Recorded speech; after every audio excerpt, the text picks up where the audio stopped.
আমল আল্লাহর আদালতে কবুল হবে না। আল্লাহ বলেন, ইয়া আইয়ুহাল্লাযীনা আমানুত্তাকুল্লাহ ওয়া যারু মা বাকিয়া মিনার রিবা ইন কুনতুম মুমিনিন। ও মুমিন, আল্লাহকে ভয় করো, তাকওয়া অর্জন করো, সুদের রাস্তা থেকে নিজেকে বাঁচাও। যদি প্রকৃত মুমিন হও, فإن لم تفعلوا فأذنوا بحرب من الله ورسوله। যদি আমি আল্লাহর ভয় না নিয়া তোমার গায়ের জোরে অপরাধ করো, রেডি হও, আমি আল্লাহ আর আমার রাসূল তোমার সাথে যুদ্ধ করার জন্য রেডি। ব্যবসা হালাল, ব্যবসা ইবাদত। কেমন ইবাদত? আল্লাহর নবী ব্যবসা করেছেন, আবু বকর সিদ্দিক প্রথম খলিফা ব্যবসা করেছেন, আমাদের মাযহাবের ইমাম আযম আবু হানিফা রাহমাতুল্লাহ আলাইহি ব্যবসা করেছেন। আল্লাহ কোরআনের আইন করে দিলেন ব্যবসা হালাল। নবীজি বলেন, ক্বালান নবী সাল্লাল্লাহু আলাইহি ওয়া আলিহি ওয়া সাল্লাম, আত-তাজিরু সুদুকুল আমিন মা'আন নাবিয়্যিন ওয়াস-সিদ্দীকিন ওয়াশ-শুহাদা'i ওয়াস-সালিহিন।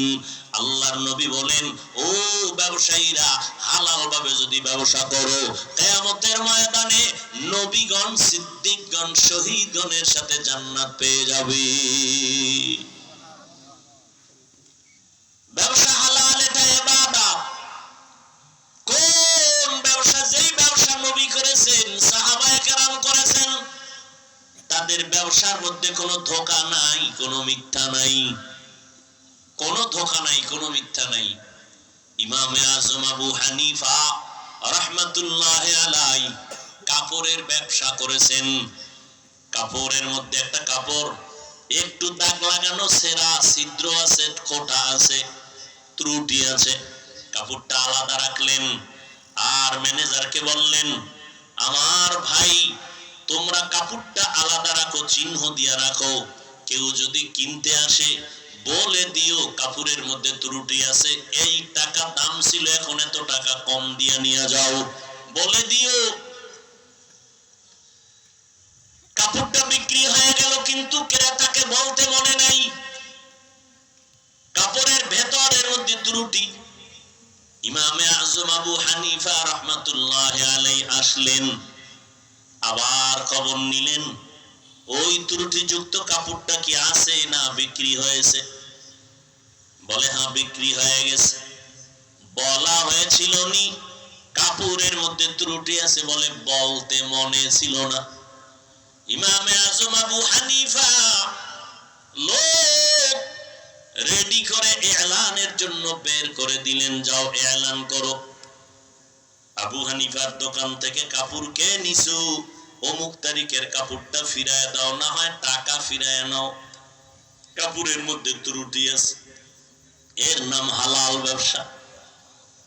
লাকাদ জানাল বিলাদা ওয়া মান আলাইহা ইমামুল মুসলিমিনা আবু হানিফা।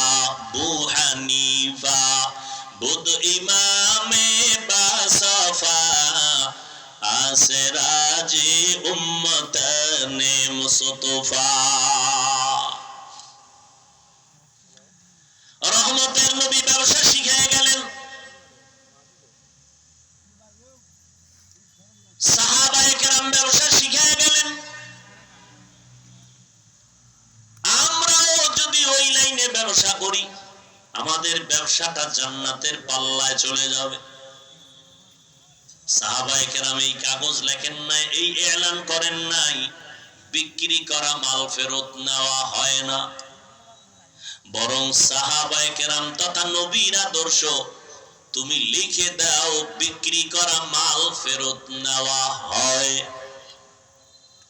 এখন তুমি মনে করবা একটু লস হয়ে যাবে, একটা কাপড় বিক্রি করলাম রমজানে, ঈদের বাজার, সে আইসা ফেরত দিল, আমার লস হয়ে গেল। নবী বলেন, তুমি তুমি তো মুমিন, তুমি তো বেঈমান না, তুমি তো আল্লাহ চিনো, রসুল চিনো, কোরআন জানো, হাদিস জানো, পরকাল বিশ্বাস করো, তোমার তো দুনিয়াটাই যথেষ্ট না, তোমার অনন্ত কাল শান্তির ঠিকানা জান্নাত পরকাল। অতএব তুমি এত পেরেশান কেন?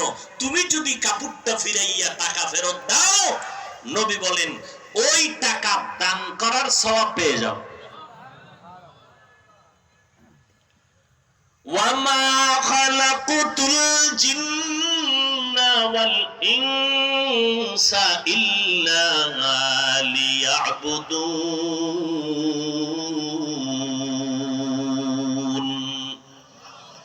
আল্লাহ মানুষ ও জিনকে ইবাদতের জন্য বানাইলেন। ঘুমাইবেন তাও ইবাদত, যদি নবীর তরিকায় হয়। নবীর তরিকায় ঘুম যাবেন তাও ইবাদত। নবী বলেন কোন মুমিন যদি এশার নামাজ পড়ে ঘুমিয়ে যায়, আবার ঘুম থেকে উঠে যদি আবার ফজরের নামাজ আদায় করে, নবী বলেন তুমি ঘুমাইয়া যেই সময়টা বিছানায় কাটাইছো ওই সময়টাও নেকের পাল্লায় ওজন দেওয়া হবে। আতিনা ফি দারে দুনিয়া না হাসান, আতিনা ফি দারে উকবা না হাসান, ইয়া গিয়াসাল মুস্তাগীসিন ইহদিনা লাফতিখারা বিল উলুমে ওয়াল গিনা। হর গড়ি দে মে কো তু তৈয়ার হ্যায়, जो न मांगे उससे तू बेजार है।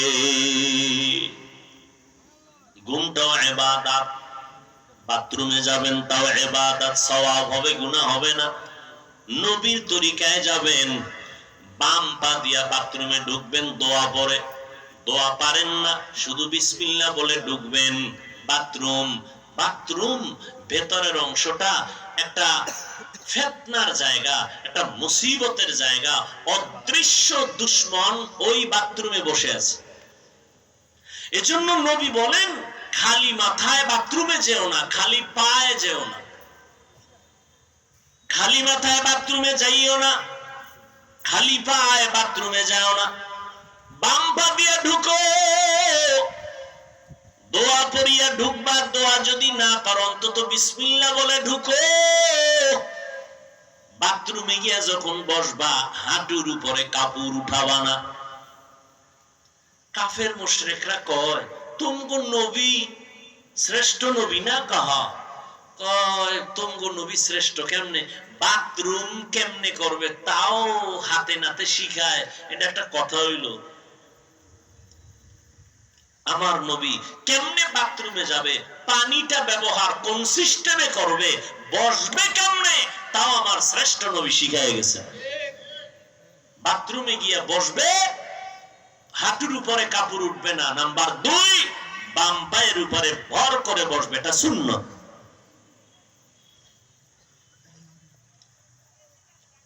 আমি চ্যালেঞ্জ দিয়ে গেলাম, নোয়াখালীর মুসলমান বাথরুমে অ্যাক্সিডেন্ট হয়, পড়ে যায়, হয় না? আল্লাহর কসম করে বলে গেলাম রাসূলের সুন্নাত অনুযায়ী যদি বাথরুম ব্যবহার করো ইনশাআল্লাহ ফেরেশতা এসে তোমার সাহায্য করবে।